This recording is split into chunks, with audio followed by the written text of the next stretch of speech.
All right. Sorry about that. So we're going to try one more time. We've been having some major technical difficulties, but welcome back to the Bluechip Breakdown, Vols fans. We are your hosts, Bull, P, and Bray, and we are in here today to watch Christian Gass announce his college decision. And right now it's down between the University of Tennessee, UGA, and USC. We're going to take a look at the poll that we have had running for about an hour now to see what all is going on with that. But I feel very good about Tennessee's chances. Obviously, this is a player that we want to get into this class. We have no linebackers committed as far as the Tennessee Volunteers go. But, P, let me get your thoughts on just, what this would mean if we could add Christian Gass to this class. Well, I mean, it'd be huge. He'd be the first linebacker commit in this class, and I think he's a pretty highly touted guy. Goes about 6'3", 215, 220.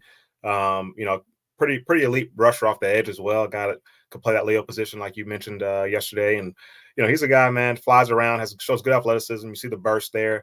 What I love is the way he breaks down. You see his feet. He has good feet, keeps his feet under his hips, doesn't get too far extended. A really, really good athlete. A guy can play in space, which I think is something that's been a very kind of a focal point for Coach Heupel since he's been at Tennessee, is to get more athletic on that side of the ball. And I think that he definitely fits that mold. And, it might take him a year or two to kind of really earn some real playing time. But I think down the road, he's a guy that's going to be the real deal for us. No doubt, no doubt. And I'm checking on the poll right now. It looks like we got 96% in for the Tennessee Volunteers, and we have 4% for UGA. And you know what, P, I would like to echo all the same sentiments that you just said about Christian Gass. Obviously, I mean, he's going to be phenomenal for this class. He just brings so much versatility. And what do we always talk about, guys, on this channel? It's always about, how is college football looking right now? You got to get into players, especially at the skill position, that can kind of fit what it is. And it's not just about, as a linebacker, being able to stop the run from sideline to sideline, which I feel like he can definitely do, but also, just like Coach N says, to be able to stop that pass. And he's a guy that, he wants to play, at Leo, but also at linebacker. I think that he could play in the third level as well. And if he does commit to our Volunteers, y'all will see that film breakdown is going to be out within the hour after he does that. Again, it will be at 1 o'clock, but we're just going to kind of talk through like we normally do on Saturdays, P and I, but we got Bray with us today as well, as we normally do, just to, kind of get through that time. But we have a whole lot that we will be touching on today. Obviously, this class, how's it looking? If we do, as Tennessee Volunteer fans, add Christian Gass to this class, we're at number 13 right now. We could bump up one spot, maybe to number 12, and maybe even potentially to like number 11. I could maybe see that happening. But at the end of the day, there's so much for us to look at or look forward to right here. This is our big boy right now. And then there were 9, right? We've got 5 guys on the left side that we are expecting to commit. Obviously, Christian Gass is included in that. And then to the right, we got some possible commitments. But if we can add Christian Gass to this class, it's huge, just because obviously last weekend we were able to beat out UGA for another Georgia player in Travis Smith. And if we can do it again this weekend, I think that that's going to be huge. And we've got some more coming up. So I love where we're sitting at right now. I think that the sky's the limit for this class, but we will see what happens in about 30 minutes or so with Christian Gass. I think he came out and said that he was planning on telling the coaching staff that he's going to be going to the week of his announcement. So our insiders and everybody feels very confident right now. So I feel like he's already told us. Maybe that, that commitment video is already out with some of our insiders. So I think that that's, a whole lot for us to be excited about as Volunteer fans. But let's kind of switch gears here for just a second. We're going to obviously get back to a whole lot of Tennessee football stuff. But as we were just talking about, with all these in-state players in the state of Georgia choosing to maybe come to the University of Tennessee over UGA, some folks are, they always say, okay, this is a blue chip caliber player in the state of Georgia, they're going to Georgia, but not so fast. That's not really how things work, because typically what you'll see is the players in more of the metro Atlanta area tend to want to go somewhere else. I don't necessarily know why. I have some ideas as to why, but typically what you'll see is the players from more of the rural areas. And I've been hearing this about a guy named Isaiah Gibson, who's a 5-star defensive lineman. We thought that he was going to be coming on home to Tennessee, but he goes on to UGA. He's from Southside. He's from Warner Robins, I believe, high school. And he's a guy, man, that we've been hearing some inside notes about. Maybe, some of these, like summer workouts, some of these padded camps and practices that we do down here in Georgia, that he's going up against some of these teams from the north side. And he said, man, look, they kind of tossing me around, coach. Take me out real quick. Take me out. So I don't remember what those teams were. Bray, I think that you heard that same story. Do you remember what the teams were? The teams were Gainesville and Grayson that I know. And then someone posted a TikTok about it, and it was pretty funny. So that's where I saw it. That right there should tell you a whole lot about getting in the right source of players. I've said this for the longest time. I will continue to say this. The players that tend to choose the University of Tennessee, Auburn, and LSU tend to just have a different sort of a dog mentality to them. And typically, like the players that choose teams like UGA, I might even go to Texas too.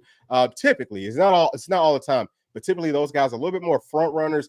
And I mean, obviously, Georgia's won the national championship. They won it 2 out of the last 3 seasons, so they're doing something right. But I just had to throw that out there. But I also want to touch on this because I think this is really, really big news.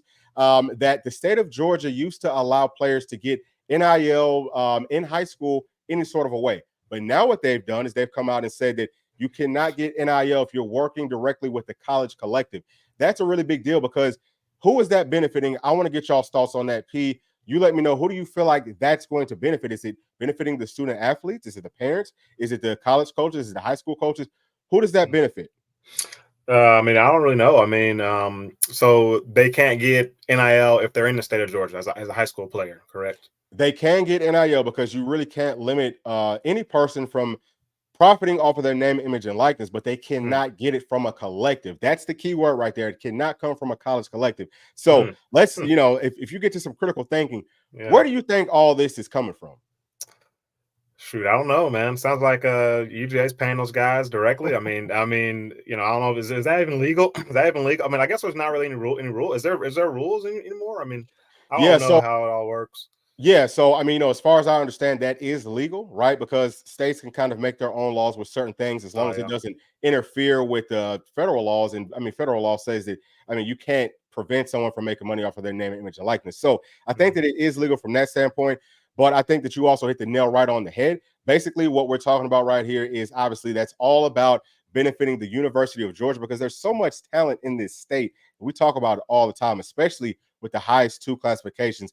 But it's so much talent. There's so many ballers. You really can't keep it all in state. But what we're seeing is over, like the past few months, the University of Tennessee, or really over the past couple of years, we've been able to steal some players away from the state of Georgia that the University of Georgia wanted. And I think that that's a big part of the reason that they specified that the collectives cannot be a part of this. But just because, listen, Georgia is not paying their players the same way that most of these programs are. And that's not really a secret at this point. They're expecting you to take that hometown discount, kind of like what Nick Saban did. And Kirby Smart is just like a Nick Saban, or he wants to be a Nick Saban 2.0, copies everything that he does. But Nick Saban hung it up because he saw the writing on the wall. Kirby Smart's going to either have to change some things or, I don't know what he does. But this is obviously just a, part of trying to prevent other programs and universities from coming into the state of Georgia and being able to take away some talent from the NIL perspective. So I just wanted to get that out there. But, we also need to talk a little bit about EA Sports College Football 2025 because I know everyone's playing this game right now. I can tell you, P, have you started playing it yet? Yeah, I finally got a chance. I think if you guys remember when we talked about the game coming out, I said I'd already scheduled a couple days off of work.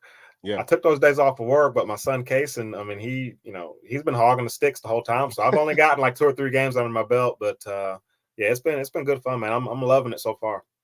Absolutely, yeah. So I want to talk about this because obviously James Pierce is unbelievable on that game. I think several players are underrated, but Nico, he's fun to play with. Jordan Ross is a beast on that game. Caleb Herring is also really good. I mean, there's several players that's kind of a surprise. Boo's really good on that one. I mean, look, he's in my starting lineup for sure. Yeah. But I want to pass this mic on over here to Bray and let him just talk about this video game. Yeah. So before we start, I play, Bull right here, Georgia versus Tennessee. I beat him 49-14. Okay. It was very easy. But, I love playing the game so far. The atmospheres are great. Some of the stuff is a little glitchy, but, so far I really like this game. So who are you using right now? Are you using Colorado or who you? Yeah, I'm using Colorado and Georgia right now. What are you doing? What are you doing? Dynasty or are you in road to? I'm doing some Dynasty. I'm playing some online. Okay. And pretty much everything. Okay, yeah. I got my Dynasty going. I'm trying to recruit right now. Recruiting, I mean, it's fun. I'm still trying to figure it out a little bit. I think we're like midway through the season. UGA's got number 1 class. They got like 17 commits. We only got like 5 guys, all O linemen. You know what I mean? We're going all beef right now, but it's been fun, man. I will say this. My very first game playing was against Florida, just in like a little play now mode against Florida. And, you know, we play an All-American. We fought All-Americans kind of the best difficulty, you know, most realistic. And those guys had us down 28-0 first in the first quarter, 28-0. I mean, they were freaking giving it to us, man. Just everything's a little bit different than it is from Madden. But we kind of got our feet up under us. We rallied back, tied it up. It's 28-28, something like that at halftime. And then they pushed back. They go up like 49-28. We come back, tied up. We end up losing that game 49-55. But it's been fun, man. It's like every game's like a whole different story. So I think I did a great job. And hopefully Madden is like the same type of game. You know what I mean? Yeah, I think recruiting is kind of, once you get it, it's fun, but at first it's pretty difficult. Because I remember my first class, I only had like 6 commits. Wow. So that's how I'm looking right now too. I love it though. Yeah. So, I think that game, obviously, it's a whole lot of fun. People just keep on talking about it. But, yeah, I mean, I'm just very impressed with the way that Tennessee looks on that game, just because so many people seem to be playing with Tennessee with our offense. And that's huge, because moving forward, what we want to see is, kind of like that cachet and all that, people who want to come and play at the University of Tennessee. A lot of times, as crazy as this sounds, it starts off with this video game. Like, that's how Bray learned about it. That's how he really fell in love with the pageantry and all that in college football. So I would expect that moving forward, we'll see a whole lot more of that. And as things progress, as they continue to update the rosters and stuff like that, it's just going to get even better. So, how do you feel about what Coach Hopper said in media days? I don't know if you saw it. What's the guy from On 3? I forget his name. Staples, Andy Staples. When he asked him, he's like, "So how you feel about the playbook?" He's like, "Is that pretty like similar to your real playbook?" He was like, and Coach Hopper was like, "Nah, that's I don't know who made that one. I ain't talked to them." To me, I feel like the playbook. I feel like it is pretty similar, but I guess Heupel, he didn't. I don't know. I guess it's not the same type of stuff. No, I mean, so I could tell there's several things that's missing from that playbook, and it's not enough different variants of plays inside of different sets. Like, obviously, whenever you play with Tennessee, you're going to want to spread the field out sideline to sideline. Something else that they need to get fixed is that whenever you're playing with Tennessee, you can't see your entire team. So sometimes people might be open, and you can't see them even if you're zoomed out as much as you can. So that's a problem. But, yeah, I mean, you could tell that it's definitely not. There's so many different things that we do that people just don't understand, right? That people just don't really realize. But I mean, there should be an option play on every single play, right? Like, there should be an option for at least one receiver. And that's something that we most definitely do. And that's how we're able to create those mismatches. That's how people get wide open, because, hey, look, depending on what you do, we're going to do the exact opposite. And you never know how we're going to kind of mix things up. But, yeah, I also think that, there could be a lot more in the tight end sets. It's not enough. I feel like legitimate passing plays there. You're like, they don't give you really the option to kind of spread your whole field out with the tight end in the formation. But it's something that I've seen Coach Heupel do. So obviously it's not going to be his playbook, but I mean, like, we already know he keeps things close to the vest. So it's going to be fun. Let me get right here. Let me get to the super chat right here that we've got from B. Kells, $12.96 for $5. Appreciate that so much. My friend, he says, 28 years old, no connections in Tennessee, but moving from Boston to Knox, June the 1st, for my love of the Orange, drove down for the Orange, drove down for the Florida game in 22 and UConn in 23. Go Big Orange. That's huge. Y'all already know that. Yeah. So y'all already know that we got to play the clip. But that is really big, man. Coming all the way from up north and still being a Vol fan, that's what it's all about.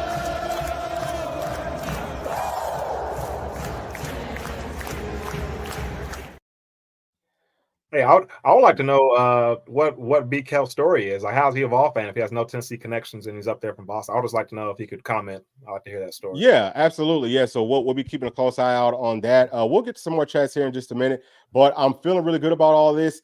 And what I want to do right now is just kind of turn the page, people, because you did talk about SEC Media Days. And what I want to do is just make sure that we can, talk about this top 16 teams now inside of the SEC. And what they have up at the top is UGA. They've got Texas, Alabama, Ole Miss, LSU, Mizzou. Then our Volunteers. We're at number 7, so we're kind of like on the top end, we're on the top half of the 16 teams. But what do you think about these rankings from the SEC Media, Pete? I mean, I think it's your typical lazy take.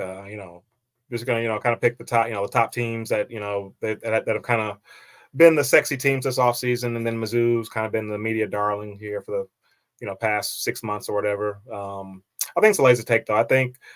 In my opinion, I think Tennessee has more than Missouri. I think if you're looking at it objectively, what we have on our roster, and kind of just what we're returning this season. And then you look at LSU, not sure how good their defense is going to be this year, but offensively, I don't know what they're going to be as far as the quarterback situation, that whole deal. I think there's a lot of question marks on that team. Obviously, have a really good O-line, have some good skill guys at receiver, but I'm not really buying the hype on those two teams being ahead of us. But you look at a team like Ole Miss, obviously, oh, sorry, I was talking about Ole Miss, but obviously look at Ole Miss as a team that, had a really good offseason in terms of the transfer portal. So they've added a lot of key pieces that people think, propels them up into that top 4 type of category. Yeah. Which, I can see that. I can kind of get everybody ahead of us except Missouri and honestly LSU. I think Tennessee should be in that 5th spot, in my opinion.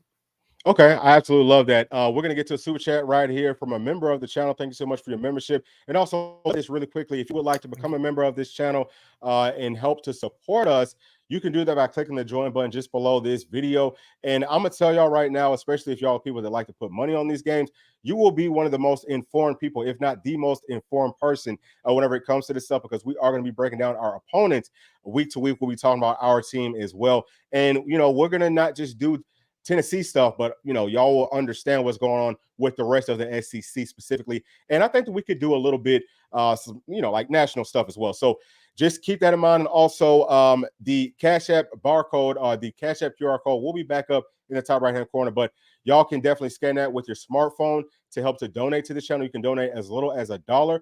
And also that link is going to be down in the description below. So, if you're watching this from your smartphone, just keep that in mind. Now, back to my dog TN Jr., longtime member of the channel. He says, small token for the hard work, my guys. Much love. Go Big Orange. Thank you. Absolutely love that, man. Appreciate that for sure. We're going to play that clip for you.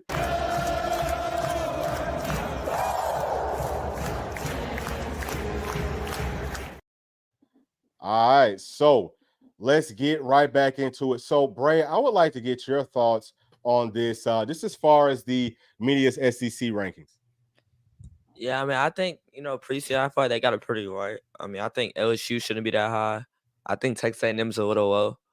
But other than that, I feel like they did a pretty good job. Georgia, Texas, I feel like those are the preseason best 2 teams.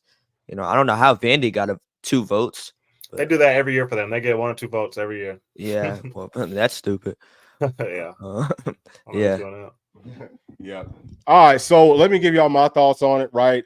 Just real quick. So obviously, man, it does make sense because UGA, Texas, Alabama had to be in the top 3. I've seen a whole lot of people that are sleeping on Alabama. For what reason, I just don't know. Maybe because Nick Saban stepped down. But keep in mind, y'all, that Nick Saban obviously is the GOAT, but that roster is pretty much, still the same as it was last season. They lost a few pieces, but Alabama's always going to be deep. And I know as Volunteer fans, you don't really want to hear that, but it's just the truth.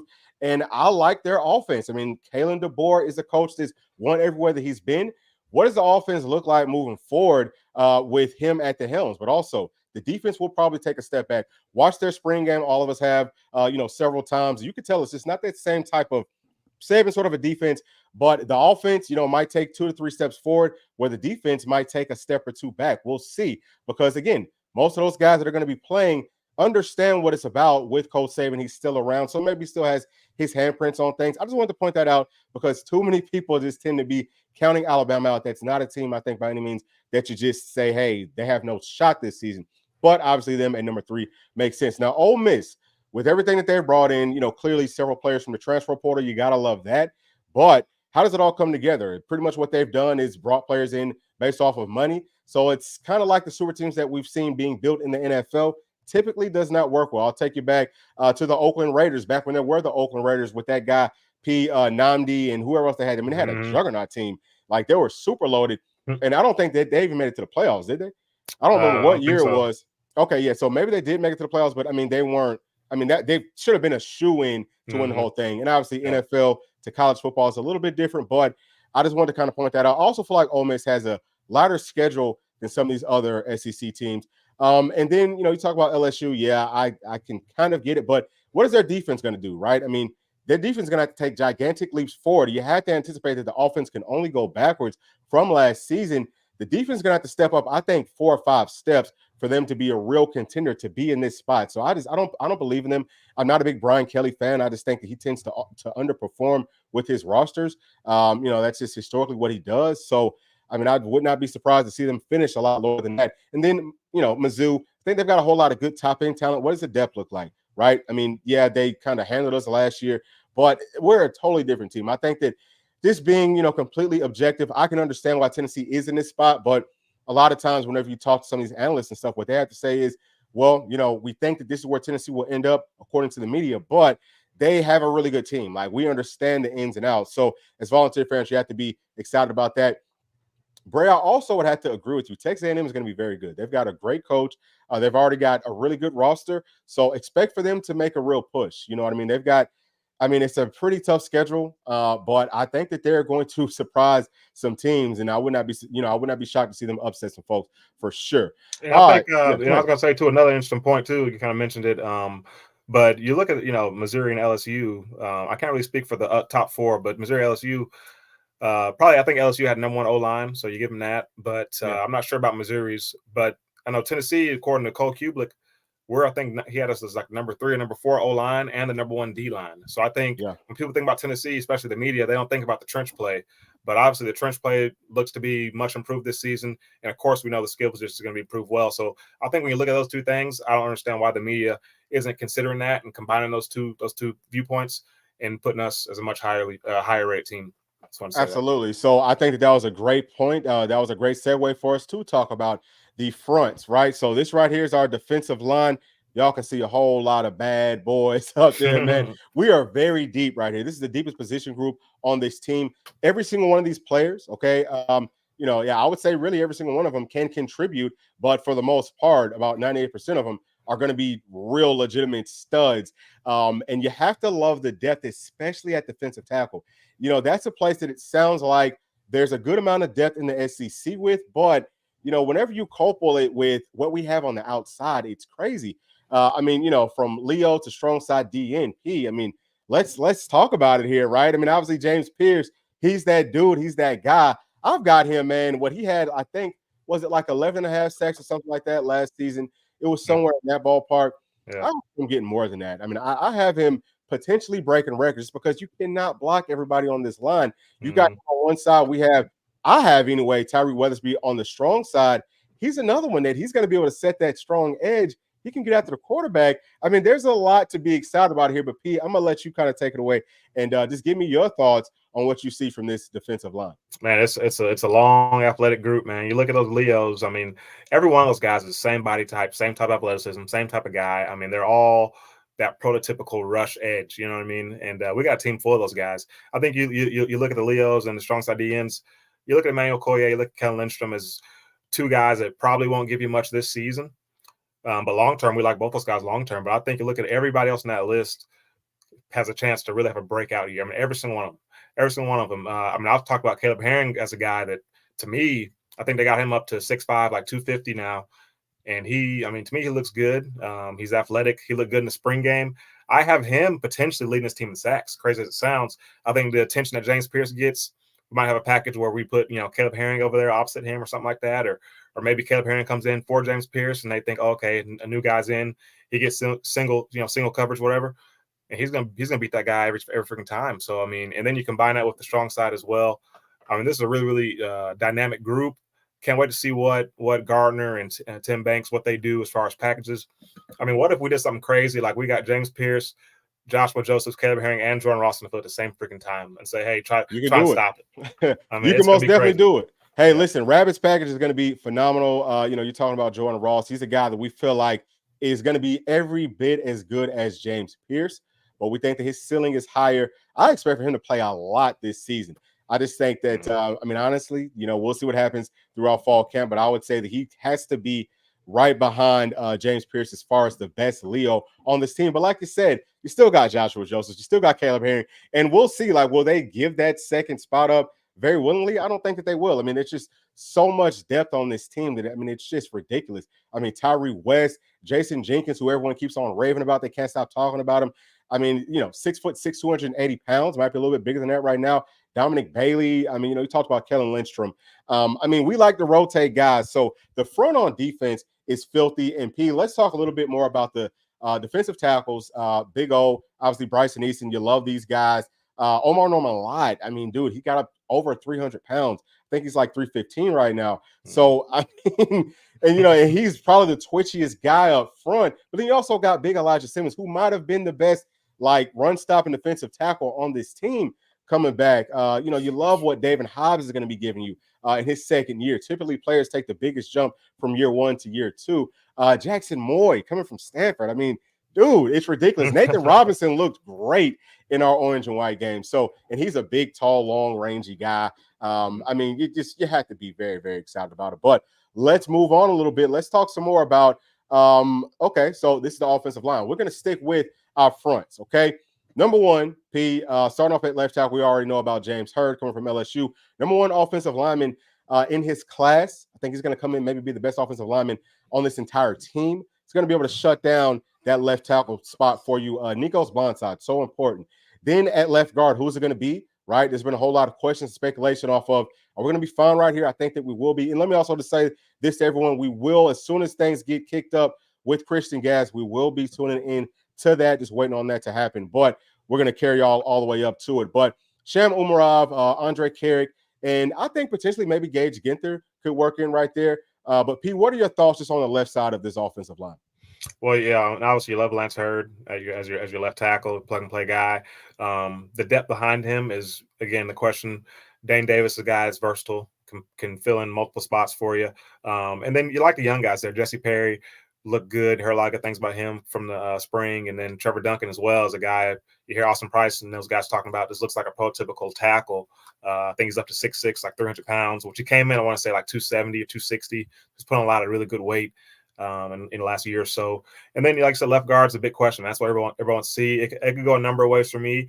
I kind of almost lean Jackson Lampley, but I can see it being Sham. And, I didn't realize that Carrick was, 6'6". I didn't realize he was that tall. Maybe he's a guy that's had a year to get better, and he's a guy that maybe comes in and, plug and play guy. Maybe he takes that spot, man. So it's going to be an interesting battle. You like Gage Genter as well. But I think it's a solid looking group, and we'll just see really that left guard spot's the big question mark heading into fall camp. Absolutely. So moving on to center, obviously Cooper Mays is going to be getting the start for us right there. We have to keep him healthy. We have to keep all of our starters healthy. That's the thing, is that, yeah, we've got some depth behind them, but at the same time, obviously you want to always roll with your starters. So I love Cooper Mays right there. I actually think that Vyson Lang looked good in the orange and white game. Now, did he look perfect? No. But if we had to throw him in there, would he be better than what we had out there last season once Cooper Mays went down, versus Florida? I think that he would be. He looks a lot better.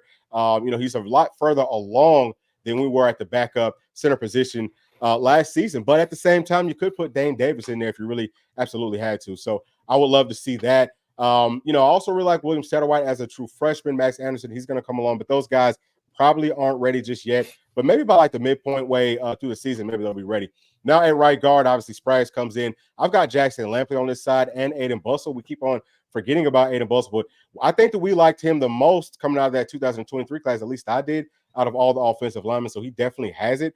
But I mean, we look pretty deep right there. I feel good about the backups at that position. Again, for any of these spots, Dane Davis can come in and kind of help you out. He's a 5th, 6th-year senior, whatever. So he knows what to do. Then at right tackle, we got Big John Campbell. Love him. He's a great run blocker. I think he fits a lot better on the right side, but he also does a good job in pass protection. Can he stay healthy throughout the entire season? I want to say he missed like 2 or 3 games last year, and it was like the most critical games. We need for him to stay healthy and play the whole way. If he does, he's got a great shot to go on to the NFL. Then behind him, we've got Larry Johnson III. Heard a whole lot of good things about him, even from outsiders. Bennett Warren, Jeremiah's Hurd. You also see Jesse Perry, Trevor Duncan. I mean, no, there's just a whole lot of depth here. But Pete, let's talk about center to the right side of this offensive line. You tell me what you think about it. Yeah, I mean, I echo everything you said, man. You obviously Cooper's your bell cow, and then you feel much better about Vyson Lang after the spring than you did, last season. So I think he's a guy that could plug in for you. And then, like you said, the 2 freshmen behind him, probably won't give you much this year, but I think it was huge to see that Satterwhite is up to 300 pounds. I'm not sure what he came in at, but I think he's like 6'4", 6'3", 300 pounds. So he's already about as big as Oh, Cooper was. hey, Pete, hold How's on. it Let me, going? it looks like something may have came up. Oh, now switch it over. Okay, hold on. I did see something. Okay, you know what? Maybe not. That's just, I don't know what this is. This is like a little teaser or something. So we got a little bit more time. Okay, so that's all that is. But I want y'all to know that I am keeping up with it. I am keeping track with it. So as soon as it pops up, we will be switching over. But P, sorry about that. Please continue with what you were saying. Oh yeah. I was just saying, Satterwhite, I think he put on some good weight. Look like he's listed about 300 pounds now, so that's huge for him. And then John Campbell, steady Eddie, Larry Johnson. I've heard a lot of things about him. I still want to see it in game to really believe it. But he looks solid. And then obviously the two guys behind him probably won't give you much this season. But Bennett Warren's a guy you would like to see him get some reps, at least some mop-up duty, because he's a guy we want to kind of push his development. I think him getting live reps is going to be the best way for him to do that.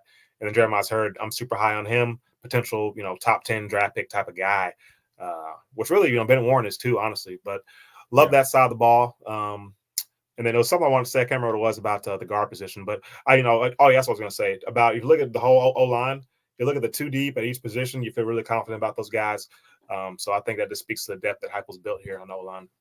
Absolutely. So let's go ahead and flip the page right here to the defensive skill positions. And the biggest question, I think, for everyone has been with the secondary, but we love our cornerbacks, especially the starters, Ricky Gibson, Jamal McCoy. I mean, listen, those are two guys that know how to stay on top of the routes. They're going to be great in man-to-man coverage, whether they're playing on the outside or even in the slot, doesn't matter. Like, you can move them all over the field. They're going to do a great job of that, but they also do a really nice job in zone coverage, come up off of blocks well, and they make good, sound, fundamental tackles. Something I feel like we've been missing with this team for way too long, but we're getting back to it. So I love to see that. But P, you talk a little bit about these corners. I'm going to keep on checking on this thing because it's getting real close. Okay, yeah. The corners, man, I like this group a lot. Definitely Gibson and McCoy. I think those are going to be two shutdown guys. I think Jeremiah McCoy was he like freshman all pack last season, first season even playing DB in his whole life, and goes out there and wins all conferences, true freshman. So, I mean, he's a guy, I think the sky's the limit for him. Watch out for him to be, an all SEC performer for us and to really be a lockdown guy. But I mean, I like that group, man. I want to see Jordan Matthews get some reps, continue to get better. Jalen McMurray, what can he do for you? Can he come in and play? And like the two freshmen as well. So overall, I think a really good group, really athletic. We'll see how they can play in actual games. Can they stay on top of routes and not get low to sleep, stuff like that. But very athletic group for sure. Absolutely. So now let's move on to the star position and to the safety position. So at the star, we think that the starter will more than likely be Jordan Thomas. He's a veteran. I actually had seen some people talking about, man, he looks like he's been in that weight room, which, I mean, of course he does. They all do. But people tend to not understand how big and athletic this team actually is. Jordan Thomas has been a big dude. He's like a little baby linebacker. I apologize for saying little because he's not little, but he's like a smaller linebacker playing at the star position, which is really what you want. And as long as he stays healthy, he's going to have a great season. I think that he works himself up into the NFL draft. But then behind him, we have Boo Carter, who I believe is going to be a star. Everyone's very high on him. I mean, you have to love what he brings to the table. But both of these guys don't just have to play star. Really, all the guys inside this room, they can either play star or safety, so you love the versatility. Christian Charles is coming along. Sounds like he's back healthy. He's ready to rock and roll. He's going to contribute some way for this team. And then Christian Harrison, who we absolutely love, man-to-man coverage, long guy, strong guy, physical guy. You have to love that. Now on to the safeties. I think that the stars will end up being Kobe Thomas, maybe Andre Turntime, but for me, it will be Kobe Thomas and John Slaughter. But, we've got three really good options right there. I also think that Will Brooks can come in and give you some good time, just depending on what's going on right there, like who's going to be guarding. But, Pete, what do you think about both of those rooms? Just same thing you said, man. Very versatile, a lot of depth there, a lot of athleticism. Excited to see if Christian Charles can do something. I think he's one of the more athletic guys that people tend to have forgotten about, but he's very athletic. And Blue Carter, I think, is going to be a star for sure, whether it's at the star position or safety or even corner. He can do it all, and he will play this year. And then you love the safety position, John Slaughter, Jacoby Thomas. And I think Turntime's come a long way too. I think he will be the starter, and I think it's a very, very solid group. A lot of athleticism. Like I said, it's going to take them a couple weeks to gel and get together, but I think it's going to be a really good group this season for us.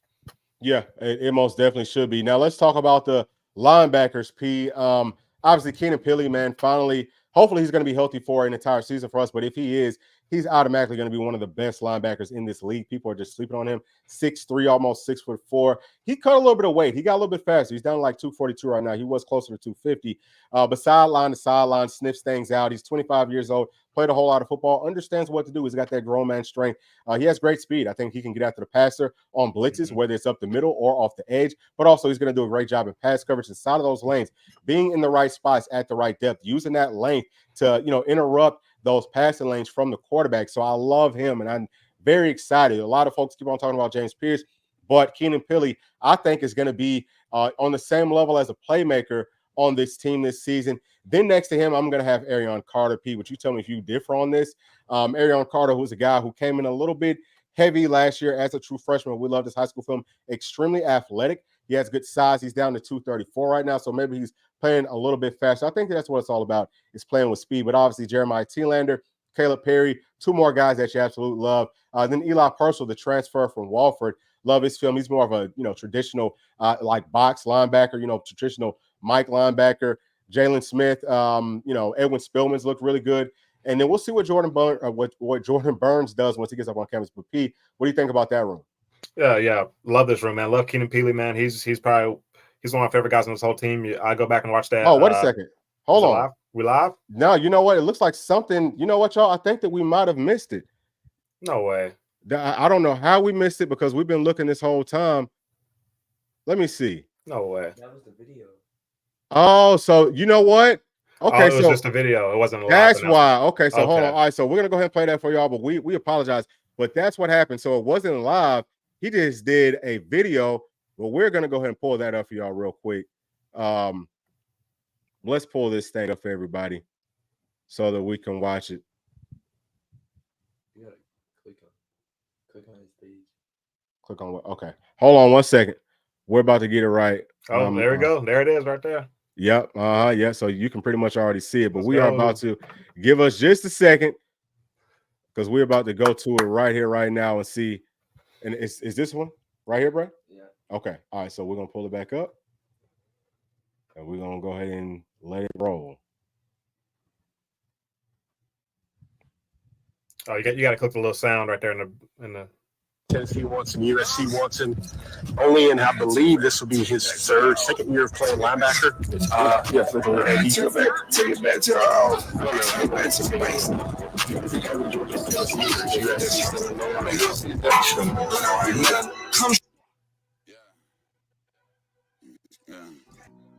Christian, just kind of take me through this visit. Yes, So, what were you looking forward to coming in, and what did you find? Honestly, coming in this visit, I just wanted to get more in depth in the program. Last time I came here, it was for junior day. I don't think I got that much time to spend time with coaches. Why Georgia? Why was that the first name? That's a big dog team. That's the team I've been watching all my life, really. Yeah, Shula tell me all the time, he gonna shoot me straight. He ain't gonna tell me he's not gonna sit here and tell me I'm gonna play. He ain't gonna tell me this and that, but he's gonna tell me he's gonna teach me. Be good until I ran down my money. They only call my phone when they going something. Who would I talk to? What would I say? As much as I thought about it and prepped myself and my family for it, the process is still something we never saw coming. But I got to see things I've never dreamed of. The West Coast and USC, the Tennessee River, and the hedges and Athens up close. I can't thank all the coaches enough that have recruited me. I also want to thank God for giving me the ability to excel at football and be able to experience this. Thank you to all my coaches, teammates, and advisors for keeping me grounded throughout this process. I want to thank all of the college coaches for accepting my family and making this decision, one of the hardest things I've ever done in my life to this point. And lastly, Mom, thank you. Thank you for being my rock and my guiding light.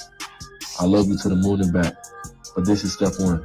So with all that being said, I want to verbally commit to the University of Tennessee. GBO, go Vols. Yes, sir. Yes, sir. You gotta love it. Looks Go like Big Orange, baby. He's a guy who likes to have fun, likes to have a good time. Oh, you doggone right he does. Hey, and then look, he's not a big social media guy either, which is something that I can most definitely relate to because I'm not a big social media guy either myself. But that is huge, y'all. So we apologize for it being like that. I thought that it was going to be live.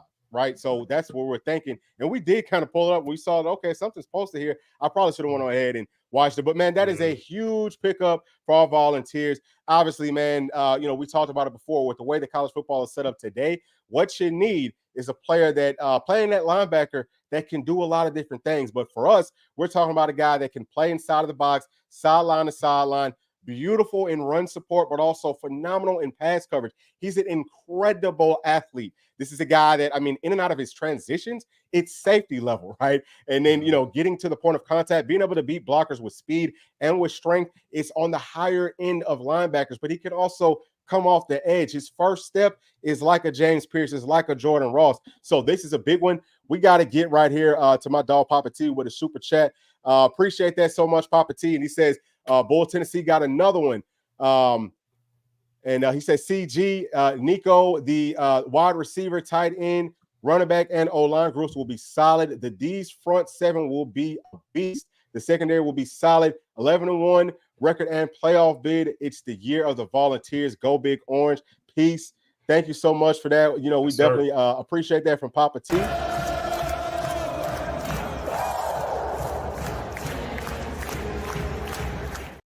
Yeah, man, and Papa T, he's been a member of the channel for quite some time. So again, man, big shout out to all the members and everyone that is subscribed to the channel, everyone that's watching. We appreciate everyone so much. But I would have to echo all those same sentiments, P. I think that you would as well.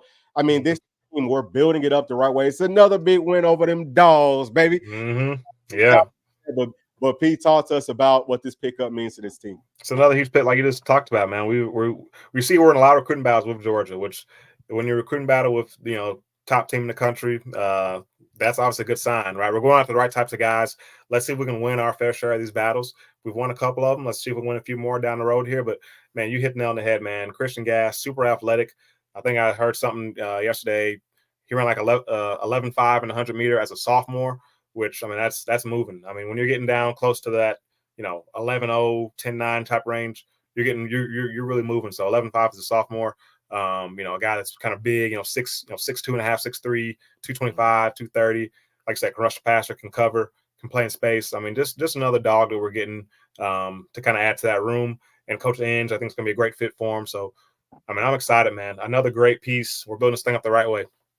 Absolutely. So let me get to another super chat from our dog, friend of the channel, Timmy G. What's going on, Timmy G? For $50. Appreciate that so much. He says, let's go Big Orange. Going to be a great class. Great day to be involved. Yes, sir. I absolutely love that, man. I feel like every day is a great day to be involved, but it feels a little bit better on the days whenever you get to beat out them doggone dogs.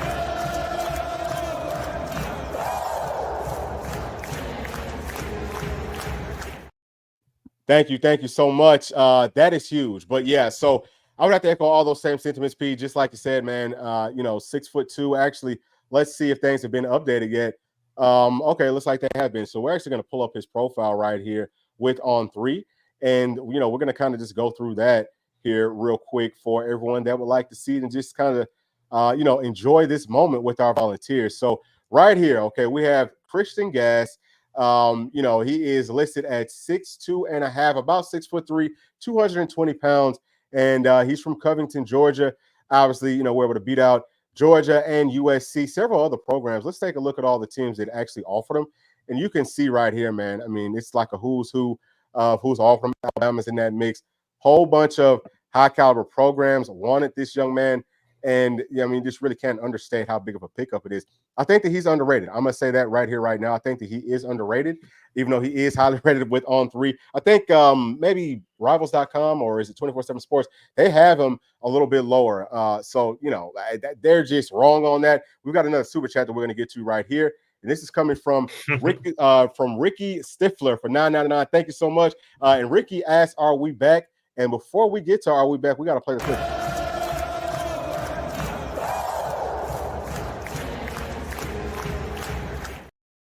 All right, so I would say that for sure we are back. I mean, being able to go out and get players like this, we still have a little ways to go. I think that we're going to finish strong with this class. I don't know how far we bumped up, like we said, to start it off. Maybe bump up from 13 to maybe 12, maybe 11. Outside in shot, maybe we get up to the top 10. But at the end of the day, once we get everyone else in, because we're talking about Shady Hayward's next week, okay? That's next weekend. That's going to be another one that with things coming on home. Jaden Pilati, we can see him maybe flipping at some point soon. Hopefully he does. And then, we also still have Big David Sanders on his cornerback. I think that this team will finish close to the top 5, if not in that top 5, just depending on what happens with the possible commits. But that's going to be it for this one, y'all. We have to make sure that we can get his commitment film breakdown out. That will be out within the hour. So thank y'all so much for rocking with us and sticking all the way to the end. And, again, we apologize for the technical difficulties. Things do happen like that. But, it means so much to us that y'all are supporting us. Please, as always, make sure to like, subscribe, hit that notification bell, share with your friends, family, and other volunteer fans. We will see y'all on the next one. Thanks. Peace.